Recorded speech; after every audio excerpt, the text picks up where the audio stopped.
নমস্কাৰ আজি ভিডিঅ'লৈ তোমালোক সকলোকে পুনৰ এবাৰ স্বাগতম জনালোঁ। তো আজি আমি অসমীয়া বিষয়ৰ দ্বাদশ শ্ৰেণীৰ মাগনিয়াৰ নামৰ এই পাঠটি ডিছকাশ্যন কৰিম যতীন্দ্ৰনাথ দুৱৰাদেৱৰ দ্বাৰা লিখিত মগনিয়াৰ নামৰ পাঠটি এই ভিডিঅ'ত ডিছকাছ কৰিম। যেহেতু পাঠটো যথেষ্ট সৰু গতিকে আমি পাঠবোধৰ পৰা নপঢ়ি ডাইৰেক্ট আমি মূল পাঠটোৰ পৰাই এই ভিডিঅ'ত ডিছকাছ কৰিম। বেছি নহয় অলপ আছে গতিকে ইয়াতে তোমালোকে চাবা যতীন্দ্ৰনাথ দুৱৰাদেৱে কি লিখিছে তোমালোকে ধুনীয়াকৈ চাই যাবা। মূল পাঠ।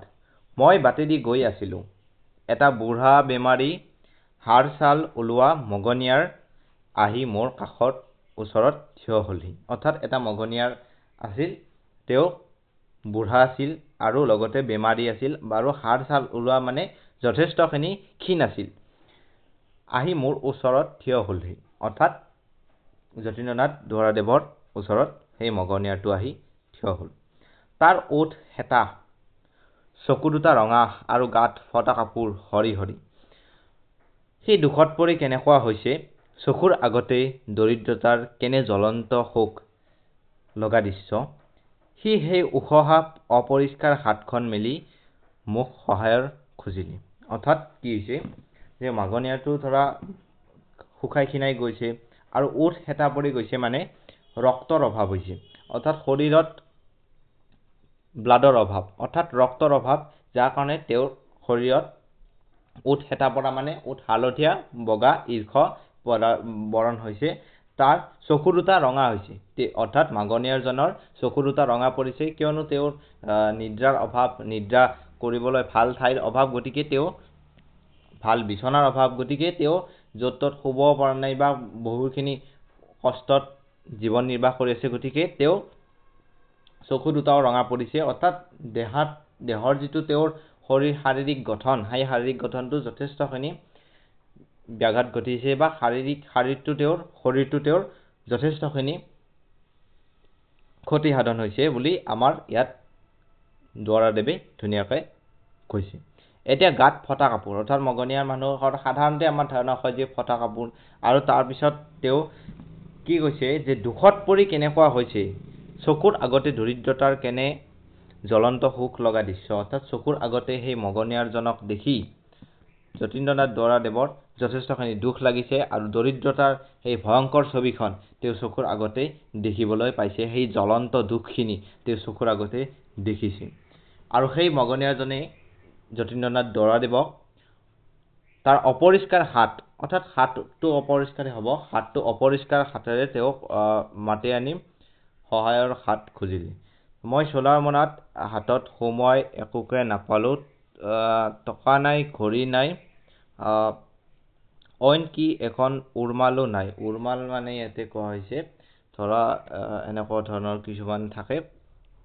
উৰমাল মানে তোমালোকৰ সহজ ভাষাত ৰুমাল বুলি তোমালোকে ক'ব পাৰা, ৰুমালতকৈ চাইজটো অলপ বেছি হয়, সেইটোক উৰমাল বুলি ইয়াতে মেনশ্যন কৰা হৈছে।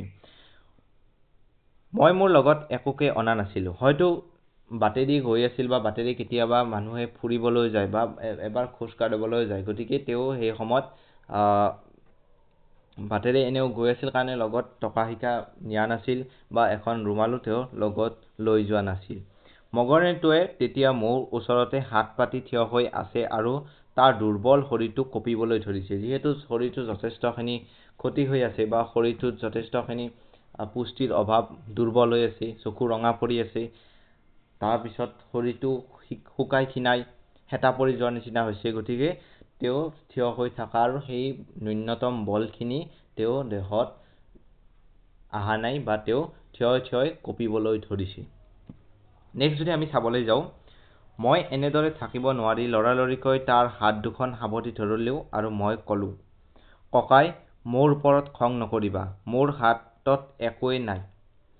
অৰ্থাৎ যতীন্দ্ৰনাথ দুৱৰাদেৱে ইয়াত কৈছে যে মগনিয়াৰজনক তেওঁ ককাই সম্বোধন কৰিছে আৰু ইয়াতে তেওঁ তুমি বুলিও সম্বোধন কৰিছে। অৰ্থাৎ এটা ভাল সম্বোধনৰ দিশ আমাক এই পাঠটিৰ জৰিয়তে দেখুৱাইছে। সাধাৰণতে আমাক কি কয় যে আমাৰ প্ৰায়বিলাকে দেখা পোৱা যায় যে মগনিয়াৰ বা তেনেকৈ কোনোবাই যদি আমাক কিবা খুজিবলৈ আহে বা মাগিবলৈ আহে, তেতিয়া আমাৰ বহু শ্ৰেণীৰ মানুহক দেখা যায় যে যথেষ্টখিনি তেওঁলোকক অপদস্থ কৰাৰ মানস লৈ থাকে বা অপদস্থ কৰাৰ সুযোগ লয়, আৰু তুমিতো আপুনি দূৰৰ কথা তই বুলি ব্যৱহাৰ কৰে বা ঐ কিয় আহিছ বা একো দিব নিবিচাৰে। গতিকে তেনেকুৱা ধৰণৰ কথাও আছে, কিন্তু এই লাইনটোতে তোমালোকক মেইন নীতি শিক্ষাটো আছে, অৰ্থাৎ মগনীয়া হ'লেও যে মানুহ এজন, অৰ্থাৎ দৰিদ্ৰ মানুহ এজনক আমি কেনেধৰণৰ ব্যৱহাৰ কৰা উচিত, এই পাঠটিত ধুনীয়াকৈ দিয়া হৈছে। অৰ্থাৎ তেওঁকো যদি আমি এতিয়া কবিয়ে আমাৰ ধৰা লেখকে আমাক তই সম্বোধন কৰা নাই, ইয়াতে লেখকে কি সম্বোধন কৰিছে যে ককাই সম্বোধন কৰিছে, অৰ্থাৎ ডাঙৰ দাদাক হিচাপে বা ভায়েক হিচাপে ডাঙৰ তেওঁ সম্বোধন কৰিছে, খুব মৰমৰ মাতেৰে সম্বোধন কৰিছে। মোৰ হাতত একোৱে নাই। মাগনীয়াটোৱে আচৰিত হৈ মোৰ ফালে এবাৰ চালে, হেতা ওঠ দুখনৰে অলপ হাঁহিলে। অৰ্থাৎ হেতা ওঠ মানে তোমালোকক অলৰেডি মই কৈছোঁ, যিহেতু শৰীৰত ৰক্তৰ অভাৱ, শৰীৰটো দুৰ্বল হৈ আছে, তেওঁৰ ওঠ গোটেই শৰীৰটো হেতা পৰি যোৱাৰ নিচিনা হৈছে, আৰু সিও মোৰ হাত দুখন ধৰি অতি কষ্টেৰে মাত লগালে, কি হ'ল, একো কথা নাই, ইয়াৰ কাৰণে অশেষ ধন্যবাদ, ইও যে এটা দান। ময়ো বুজিলোঁ যে মোৰ এজন লগৰীয়াৰ পৰা ময়ো এটা দান পালোঁ। অৰ্থাৎ কি হৈছে, যিহেতু তেওঁৰ হাত দুখন অপৰিষ্কাৰ হৈ আছিল বা তেওঁ দেখাটো ইমান বেছি দুৰ্বল হৈ আছিল, তো শৰীৰৰ অৱস্থা নাই একেবাৰে, গতিকে তাৰ পিছতো যে যতীন্দ্ৰনাথ দুৱৰাদেৱে তেওঁক হাত দুখন সাৱটি ধৰিছে আৰু তাৰ লগতে তেওঁক ইমান সুন্দৰ ব্যৱহাৰ কৰিছে, ককাই সম্বোধন কৰি সম্বোধিত কৰিছে, তো সেইকাৰণে মগনীয়াজনেও যতীন্দ্ৰনাথ দুৱৰাদেৱৰ ব্যৱহাৰত একদম আকৃষ্ট হৈছে বা যতীন্দ্ৰনাথ দুৱৰাদেৱৰ ব্যৱহাৰত তেওঁ মন্ত্ৰমুগ্ধ হৈছে। গতিকে সেও এটা মই বুজি পালোঁ যে মোৰ এজন লগৰীয়াৰ পৰা মই এটা দান পালোঁ, অৰ্থাৎ যতীন্দ্ৰনাথ দুৱৰাদেৱৰ মানসিকতাটো ইমানেই বেছি মহান আছিল, তেওঁ ইমানেই বেছি মহান ব্যক্তি আছিল যে মগনীয়াজনকো তেওঁ এজন লগৰীয়া বুলি সম্বোধন কৰি ইয়াতে তেওঁ অতি এটা ভাতৃসুলভ মন্তব্য তেওঁ লগত কৰিছিল বা ভাতৃসুলভ কথা আৰু ভাতৃত্ববোধ, ভাতৃস্নেহৰ যিটো কথা বাৰ্তালাপটো তেওঁ ভাতৃত্ববোধেৰে আগবঢ়াই নিছিল। কেনে পালা ভিডিঅ'টো কমেণ্ট বক্সত কমেণ্ট কৰি জনাবা, কমেণ্ট বক্স খোলা আছে।